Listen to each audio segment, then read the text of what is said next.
యావత్తు భారతదేశాన్ని తిరుపతి లడ్డు కలుషితం కావటం సంచలనం సృష్టిస్తుంది. అది హిందూ సమాజమే కాకుండా భారతదేశంలో ఉన్న ప్రతి మనిషి వారు ఏ మతానికి చెందిన తిరుపతి లడ్డులో జంతువుల కొవ్వును కలపటం, అలాంటి నెయ్యిని వాడటం అనేది ఒక జాతి ద్రోహమైనటువంటి చర్య. దీని మీద సిబిఐ విచారణ జరపాలని సిపిఐ డిమాండ్ చేస్తుంది. దీనికి దోషులని తేలిన వారు వైవి సుబ్బారెడ్డి గారైనా, కరుణాకర్ రెడ్డి గారైనా, ఈఓ ధర్మారెడ్డి గారైనా కఠినాతి కఠినమైనటువంటి శిక్షలు విధించాలి. ఇలాంటి దుశ్చర్యకి మరొకరు ఎవరూ పాల్పడకుండా చూడాలి. ఇందులో టీటీడీకి సంబంధించిన విజిలెన్స్ అధికారులు కానీ ఇతర అధికారులు కానీ ఎవరు భాగస్వాములైనా వారందరినీ కూడా ఈ కఠినాతి కఠినమైన శిక్షకి విధించాలి.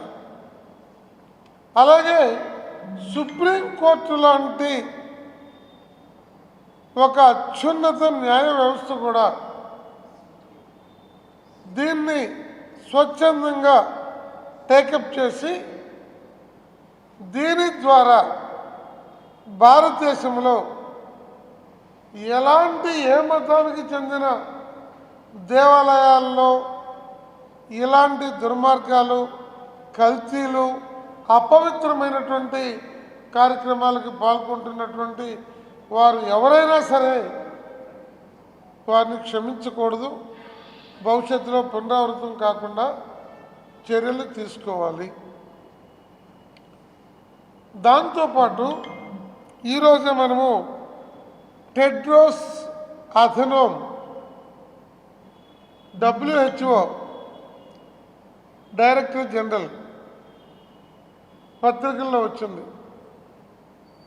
కల్తీ ఆహారం మూలంగా ప్రతి సంవత్సరం సరాసరి 4,20,000 మంది చనిపోతున్నారని, 90 కోట్ల మంది అనారోగ్యం పాలవుతున్నారని World Health Organization general secretary ఇవాళ నిన్న ప్రెస్లో మాట్లాడుతూ చెప్పారు. అందులో 69% భారతదేశంలో జరుగుతుందట. అంటే దేశవ్యాప్తంగా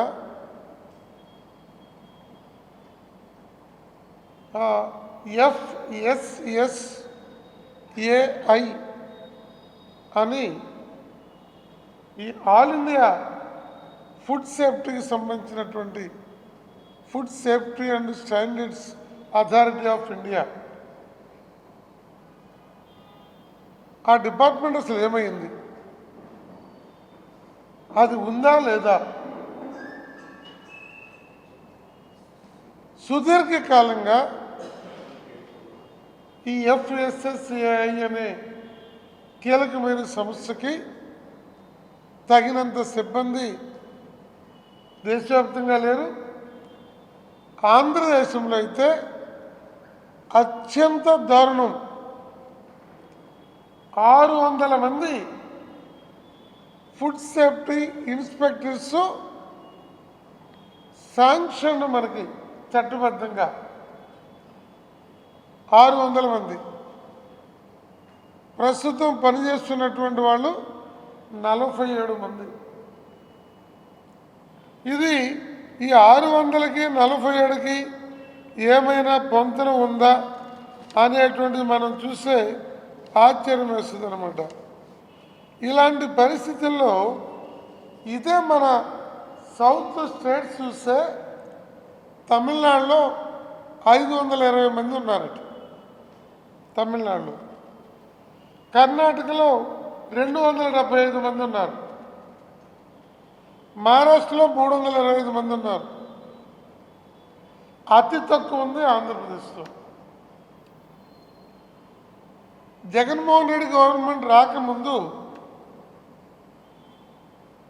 చంద్రబాబు గారు చివరి క్యాబినెట్ మీటింగ్లో జీవో నెంబర్ 34 పేరుతో 78 మంది కొత్త పోస్టులు శాంక్షన్ చేసి జీవో ఇచ్చాడు. అది లాస్ట్ క్యాబినెట్. ఆ తర్వాత ఆ జీవో నెంబర్ 34 కానీ ఆ 78 మంది కానీ ఒక్కళ్ళని ఈ 5.5 సంవత్సరాల కాలంలో అపాయింట్మెంట్ చేయలేదు. దాంతో 2 జిల్లాలకి 3 జిల్లాలకి ఒకళ్ళిద్దరు చొప్పున ఉన్నటువంటి పరిస్థితి. ప్రోటోకాల్ వాళ్ళే. ఇక తిరుపతి టీటీడీకి సంబంధించి వాళ్ళకు ఒక సొంత డిపార్ట్మెంట్ ఉంటుంది. ఈ ఫుడ్ సేఫ్టీ డిపార్ట్మెంటు టీటీడీకి. వారి ఐటమ్స్ అన్నీ ఆహార పదార్థాలకు సంబంధించి వాళ్ళు మాత్రమే దాని మీద ఎంక్వైరీ చేస్తారు తప్ప స్టేట్ ఫుడ్ సేఫ్టీ అథారిటీకి ఎంట్రన్స్ లేదు తిరుమల కొండ మీద. దాంతో ఎవరు చైర్మన్గా ఉంటే వాళ్ళు, ఎవరు ఈఓగా ఉంటే వాళ్ళు, వాళ్ళ సొంత ఎస్టేట్ కాబట్టి వాళ్ళు ఏ రకమైన జంతు కళేబరాలకు సంబంధించిన కొవ్వును కరిగించి నేతిలో కలిపినా కూడా దిక్కుమొక్కు లేని పరిస్థితి టీటీడీలో ఏర్పడింది. ఇటీవల శ్యామలరావు గారు ఈఓగా వెళ్ళిన తర్వాత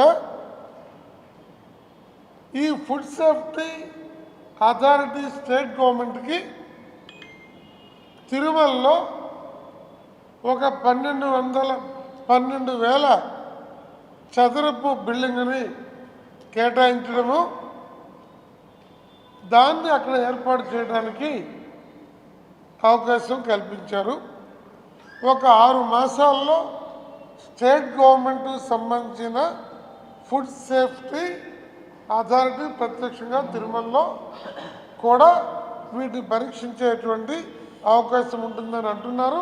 మరి ఈ లడ్డుల సంక్షేమం తర్వాత యుద్ధ ప్రాతిపదిక మీద తిరుమలలో అన్ని రకాల వస్తువుల్ని, పౌర సేవల్ని, మంచినీటితో సహా తిరుమలలో తిరుపతిలో ఉన్న హోటళ్ళు, పలహారశాలలు, భోజన హోటళ్ళు అన్నింటి మీద కూడా గట్టి నిఘా పెట్టి ఒక పవిత్ర స్థలంలో కలుషిత ఆహారం రోజు వెళ్ళే లక్షలాది మంది భక్తులకి లేకుండా నిరోధించాలని చెప్పి సిపిఐ పార్టీగా మేము ఈ సందర్భంగా డిమాండ్ చేస్తూ ఉన్నాం.